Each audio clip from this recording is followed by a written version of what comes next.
नमस्कार दोस्तों, स्वागत है आपका। एक बार की बात है, गौतम बुद्ध अपने शिष्यों के साथ बैठे थे। उसी समय राजा अजातशत्रु वहां पहुंचे और बुद्ध से कहने लगे, हे बुद्ध, जब से मैं आपका शिष्य बना, हर कोई मेरा शोषण कर रहा है। आपका शिष्य बनने से पहले सभी लोग मुझसे डरते थे, क्योंकि उस वक्त मैं बहुत कठोर था और मैं किसी को मौत की सजा देने से पहले एक बार भी नहीं सोचा करता था। लेकिन आपका शिष्य बनने के बाद मेरा किसी को दंड देने का मन नहीं करता और ना ही मुझे गुस्सा आता है। मैं शांत हो गया हूं और सभी को दया भावना से देखता हूं। लेकिन कुछ लोग मेरे इस बदलाव का अनुचित लाभ उठा रहे और इसने मेरे राज्य के लोगों को भी एक तरह के खतरे में डाल दिया है। कृपया आप मुझे बताएं कि मुझे अब क्या करना चाहिए। राजा अजातशत्रु की यह बात सुनकर गौतम बुद्ध उन्हें एक कहानी सुनाते हैं और कहानी कुछ इस प्रकार है। एक गांव में एक बड़े पेड़ के नीचे एक जहरीला सांप रहता था। वहां अक्सर सुबह शाम लोग बैठक लगाते थे और खूब बातें करते थे।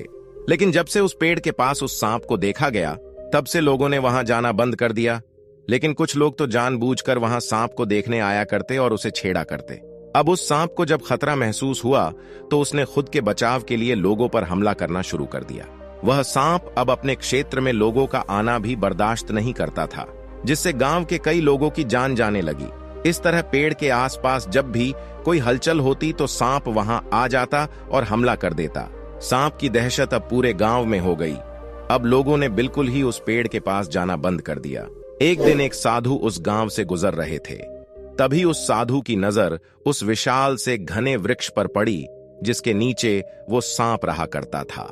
घने पेड़ को देख साधु के मन में विचार आया कि चलो वृक्ष की इस ठंडी छांव के नीचे बैठकर कुछ देर ध्यान लगाया जाए। उसी वक्त गांव के कुछ लोग अपनी गाय लेकर घर की ओर जा रहे थे।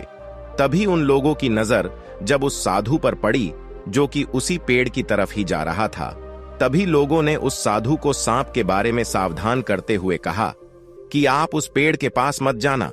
वहां एक जहरीला सांप रहता है जो जरा सी हलचल होने पर हमला कर देता है और अब तक कई लोगों को काट भी चुका है। लोगों की यह बातें सुनकर साधु मुस्कुराए और उस पेड़ की तरफ चल पड़े। जगह को थोड़ा साफ करके जैसे ही साधु ध्यान करने के लिए बैठे, तभी सांप हलचल सुनकर साधु के सामने आ गया और फूंकारने लगता है। फूंकार की आवाज सुन साधु की आंख खुलती है और वह सांप को देखने लगते हैं। वह सांप की आंखों में देखते हुए एक मंत्र बोलते हैं और मुंह से फूंक मारते हैं।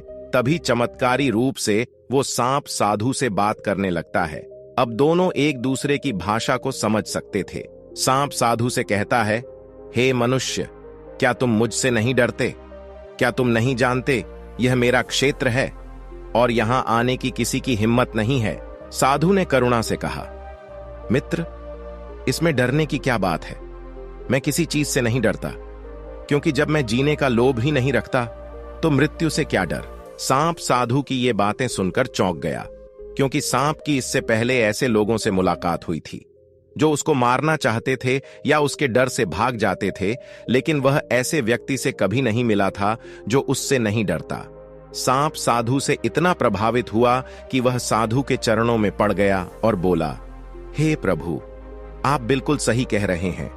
आज तक मैंने जो कुछ भी किया है अपनी जान बचाने के लिए और अपने क्रोध के चलते ना जाने कितने निर्दोषों की जान भी ले ली। इसके बाद साधु सांप को बहुत सी बातें समझाकर वहां से चला गया। साधु की बात से प्रभावित होकर सांप ने निश्चित किया कि आज से वह किसी को नहीं काटेगा। वह अपने क्रोधी स्वभाव को त्याग देता है, दूसरों को काटना बंद कर देता है, लेकिन इसका नतीजा उल्टा निकलता है। जब लोगों ने देखा कि सांप ने लोगों को तो काटना बंद कर दिया है, तो लोग उसका फायदा उठाने लगे। जो उससे दूर भागते थे वो उसके पास आने लगे और सांप को परेशान करने लगे। बच्चे उस पर पत्थर फेंक कर मारने लगे, जिससे सांप आए दिन परेशान और घायल रहता था। वह बहुत दुखी था, क्योंकि वह अपने जीवन का सबसे कठिन समय बिता रहा था। एक बार वह साधु फिर से उस गांव में आए। वह उसी पेड़ के नीचे बैठ गए।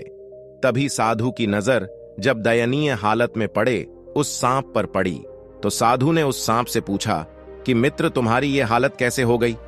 तुम इतने घायल और इतनी दयनीय स्थिति में कैसे आ गए? सांप ने कहा, जब से आपने मुझे अपने हिंसक स्वभाव को छोड़ने के लिए कहा, तब से मैंने निश्चय किया कि अब मैं किसी पर हमला नहीं करूंगा। मैंने क्रोध करना छोड़ दिया और शांति को अपना लिया, जिसका नतीजा ये हुआ कि लोग मुझे परेशान करने लगे, दुर्व्यवहार करने लगे। कोई पत्थर से मारता है तो कोई डंडे से पीट कर चला जाता है। सांप की बात सुनकर साधु ने कहा, मित्र, मैंने तुमसे कहा था कि बेवजह दूसरों को मत काटो, लेकिन मैंने तुम्हें तुम्हारी आत्मरक्षा के लिए हमला करने से नहीं रोका था।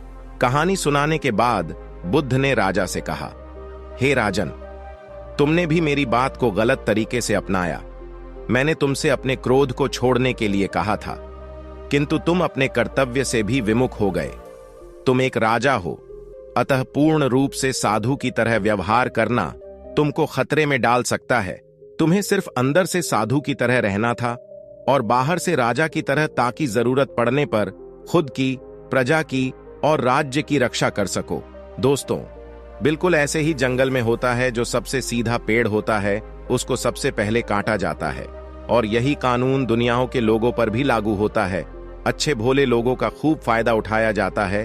अच्छे लोगों को जिंदगी में अनेकों दुखों का सामना करना पड़ता है, इसलिए कभी किसी को अपना फायदा मत उठाने दो। लोगों को उनकी मर्यादा में रखने के लिए खुद को परिस्थिति के अनुसार बदलना सीख जाइए, अन्यथा आपका हाल भी उस राजा व सांप की तरह हो जाएगा। तो दोस्तों, उम्मीद करता हूं आज महात्मा बुद्ध की इस कहानी से आपको अनमोल सीख प्राप्त हुई होगी। अगर आपको कहानी अच्छी लगी हो तो दोस्तों के साथ जरूर शेयर करें और चैनल को भी सब्सक्राइब करें। मिलते हैं अगली कहानी में, तब तक अपना और अपने परिवार का ध्यान